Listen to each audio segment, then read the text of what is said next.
নমস্কার, কল্কিতত্তে স্বাগতম। আজ আমরা জানবো মিথুন রাশির জীবনে শান্তি, স্থিরতা আর সমৃদ্ধি টানার গোপন আধ্যাত্মিক প্রতিকার। শেষ পর্যন্ত থাকুন, কারণ শেষ অংশে আছে সবচেয়ে কার্যকর উপায়। মিথুন রাশির আসল স্বভাব ও কেন তাদের মন অস্থির হয়। মিথুন রাশি এমন এক স্বভাবের প্রতিনিধি যারা বুদ্ধিমান, কৌতূহলী, দ্রুত শেখে আর যে কোনো পরিস্থিতিতে মানিয়ে নিতে পারে। কিন্তু এই গুণগুলোর সঙ্গেই একটি বড় চ্যালেঞ্জও আসে: মানসিক অস্থিরতা। মিথুন রাশির মানুষেরা একসঙ্গে অনেক কিছু ভাবতে ভালোবাসে, অনেক বিষয়ে আগ্রহ দেখায়, আর খুব দ্রুত এক চিন্তা থেকে আরেক চিন্তায় চলে যায়। ফলে তাদের মন কখনো স্থির থাকে না। এই অস্থিরতার কারণে তাদের অনেক সময় সিদ্ধান্তে দ্বিধায় পড়ে, সম্পর্কেও ভুল বোঝাবুঝি তৈরি হয়, আর কাজের মধ্যে ধারাবাহিকতা ধরে রাখতে কষ্ট হয়। জ্যোতিষের দৃষ্টিতে মিথুন রাশির সঙ্গে বুদ্ধি, কথা, যোগাযোগ, বিশ্লেষণ আর মানসিক গতি গভীরভাবে যুক্ত। তাই এদের জীবনে শান্তি নষ্ট হয় তখনই যখন মন অতিরিক্ত ছুটতে থাকে। বাহিরের জগতে এরা হাসি খুশি, কথা বলার দক্ষতা এবং আকর্ষণীয় মনে হলেও ভেতরে ভেতরে অনেক সময় অনিশ্চয়তা জমে থাকে। এই অনিশ্চয়তা যদি নিয়ন্ত্রণ করা না যায়, তাহলে জীবনে অস্থিরতা, টানাপোড়েন আর সমৃদ্ধির পথে বাধা তৈরি হতে পারে। তবে মিথুন রাশির সবচেয়ে বড় শক্তি হলো তাদের নমনীয়তা। তারা চাইলে নিজেদের দ্রুত বদলাতে পারে, শিখতে পারে এবং নতুন অভ্যাস গড়ে তুলতে পারে। এই রাশির জন্য প্রতিকার মানে শুধু পূজা নয়, মানে মনকে একটি ছন্দে আনা, চিন্তাকে শাসন করা আর জীবনে স্থিরতা তৈরি করা। কারণ মিথুনের সাফল্য আসে তখনই যখন তাদের মন ছড়িয়ে না পড়ে, বরং একটি লক্ষ্যকে আঁকড়ে ধরে। মিথুন রাশির জন্য শান্তি কেন এত জরুরি? মিথুন রাশির জীবনে শান্তি শুধু মানসিক আরাম নয়, এটা আসলে শক্তির ভিত্তি। কারণ এরা যখন শান্ত থাকে তখন তাদের বুদ্ধি সবচেয়ে উজ্জ্বল হয়, কথা সবচেয়ে প্রভাবশালী হয় আর সিদ্ধান্ত সবচেয়ে পরিষ্কার হয়। কিন্তু যখন ভেতরে উদ্বেগ, অস্থিরতা আর অতিরিক্ত চিন্তা জমতে থাকে, তখন একই মনের শক্তি দুর্বলতায় বদলে যায়। তাই মিথুন রাশির জন্য শান্তি মানে স্রেফ বিশ্রাম নয়, এটা কার্যক্ষমতার শর্ত। এই রাশির মানুষ অনেক সময় একসঙ্গে বহু কাজ ধরতে চায়। শুরুটা দারুণ হয়, কিন্তু মাঝপথে মন অন্যদিকে চলে যায়, ফলে কাজ অসম্পূর্ণ থেকে যায় আর তার মধ্যে অপরাধবোধ জন্মায়। এই অপরাধবোধের আবার মানসিক চাপ বাড়ায়। ধীরে ধীরে তারা ভাবে, আমি কেন স্থির থাকতে পারি না?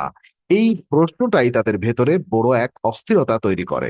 এখানেই আধ্যাত্মিক প্রতিকারের প্রয়োজন হয়।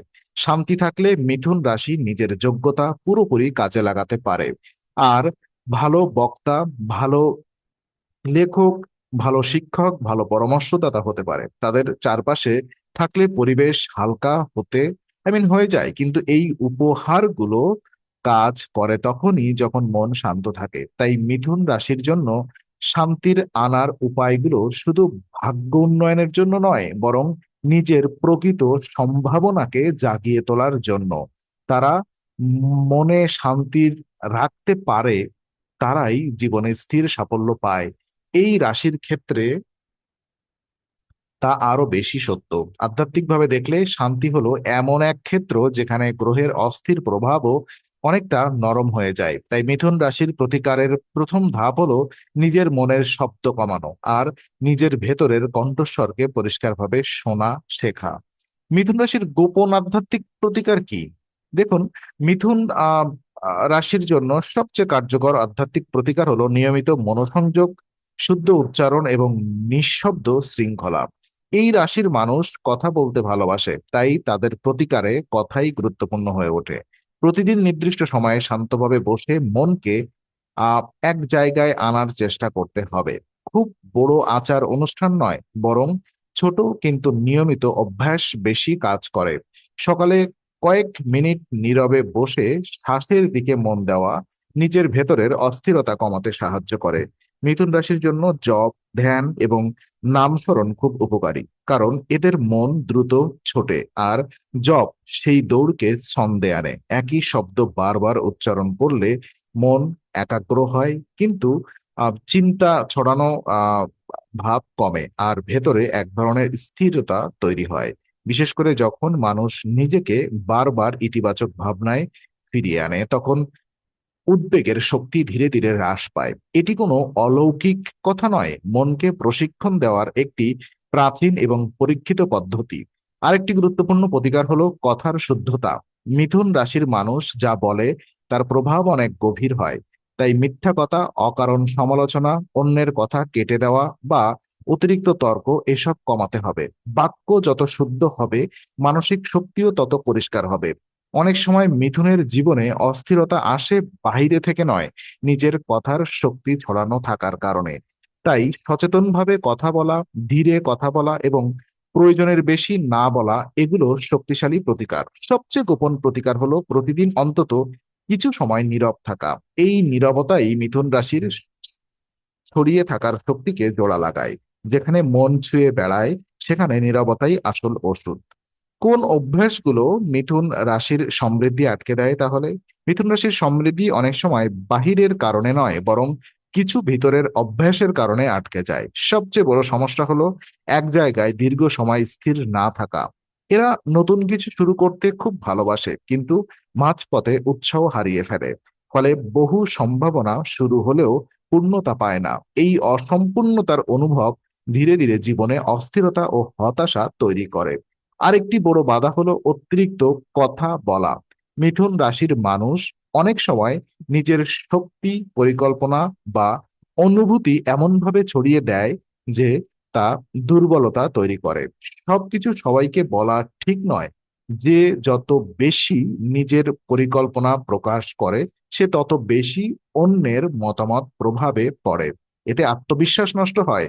সমৃদ্ধি তখনই আসে যখন মানুষ তার শক্তিকে গোপন রাখতে শেখে আর সঠিক সময়ে সঠিক জায়গায় তা ব্যবহার করে। অতিরিক্ত মানসিক বিভাজনও একটি বড় সমস্যা।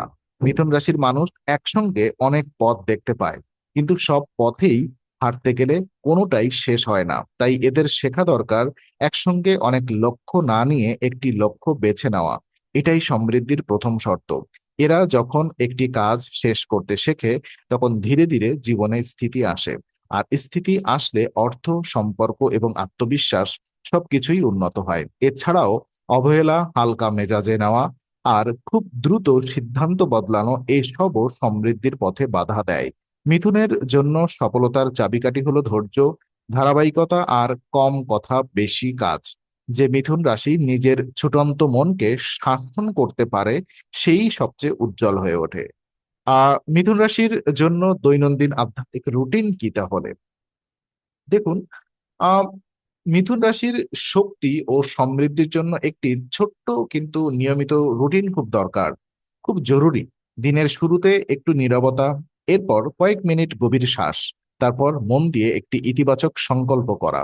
এই তিনটি বিষয়ই মিথুনের জন্য অত্যন্ত কার্যকর। সকালবেলা মোবাইলের শব্দ, তাড়াহুড়া আর অপ্রয়োজনীয় কথাবার্তা যত কম হবে, মন তত পরিষ্কার থাকবে। মিথুন রাশির মানুষদের জন্য দিনের শুরুতে নিজের মনকে আগে জাগানো দরকার, বাহিরের পৃথিবীকে নয়। ধ্যানের সময় খুব বেশি লম্বা হওয়ার দরকার নেই, 5 থেকে 10 মিনিটও যথেষ্ট, যদি তা নিয়মিত হয়। প্রতিদিন একই সময়ে বসা অভ্যাস করলে মন বুঝতে শেখে যে এখন শান্ত হওয়ার সময়। এই অভ্যাস ধীরে ধীরে মানসিক বিশৃঙ্খলা কমায়।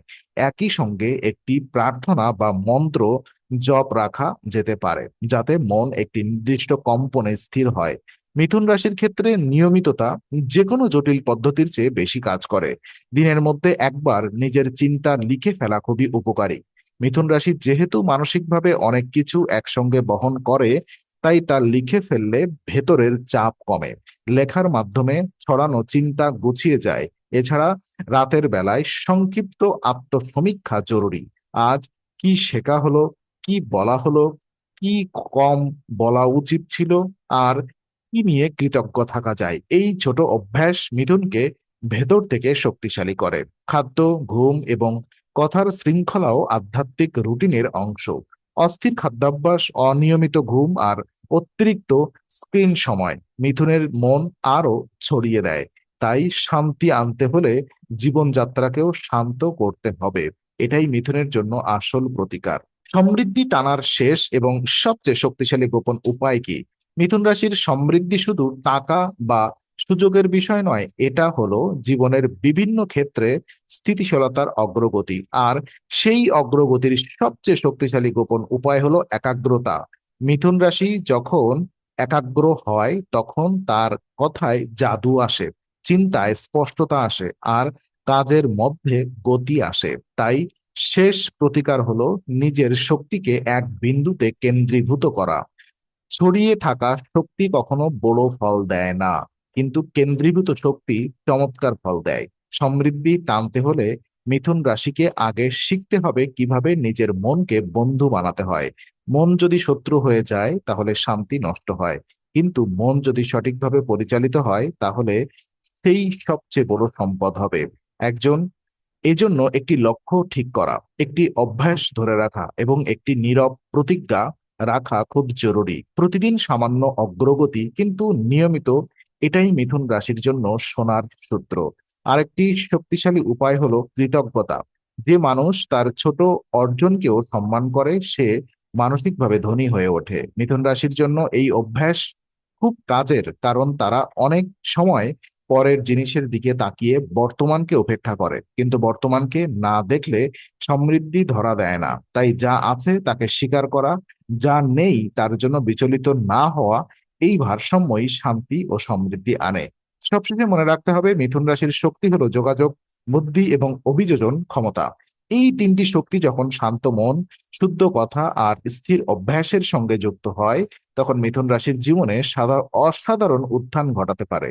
এটাই সেই গোপন আধ্যাত্মিক দরজা যার ভেতর দিয়ে শান্তি আসে আর সমৃদ্ধি স্থায়ী হয়। তো মিথুন রাশি যদি মনকে শান্ত করতে শেখে তবে তার বুদ্ধি, কথা আর ভাগ্য সবই বদলে যায়। আলোচনা আহ তো আজকের আলোচনা এখানেই শেষ করছি। আবার দেখা হবে নতুন কোনো রহস্যময় জ্যোতিষ পর্বে।